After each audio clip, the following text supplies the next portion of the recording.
আজকে বানাচ্ছি mix veg fry. তার জন্য কড়াইয়ে সরষের তেল দিয়ে কালো জিরে ফোড়ন দিয়ে দিয়েছিলাম। এরপরে প্রথমে ফুলকপি আর বিনসটা হালকা করে ভেজে নেওয়ার পরে এতে পেঁয়াজ কলিটা দিয়ে দিয়েছি।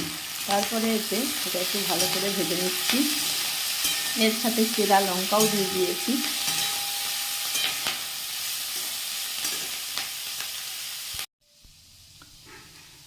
নুন হলুদ দিয়ে এই সবজিগুলো একটু ভেজে তুলে রেখেছি। এরপরে সরষের তেল দিয়ে আলুর সঙ্গে নুন আর হলুদ দিয়ে আলুটা একটু ভাজা ভাজা করে নিয়েছি।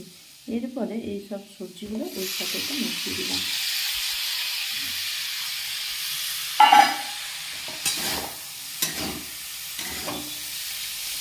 কারণ একসঙ্গে আলুটা দিলাম না, সেই ঘাঁটা হয়ে যাবে, এটা নতুন আলু, তার জন্যই একসঙ্গে দিলাম না, একটু আলাদা করে দিলাম যাতে একটু ভাজাটা ভালো করে হয়।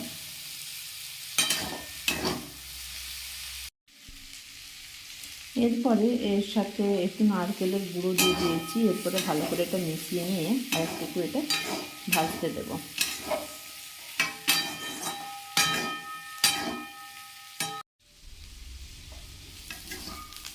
আমার মিক্স ভেজ ফ্রাই তৈরি হয়ে গেছে। ভিডিওটা দেখার জন্য ধন্যবাদ।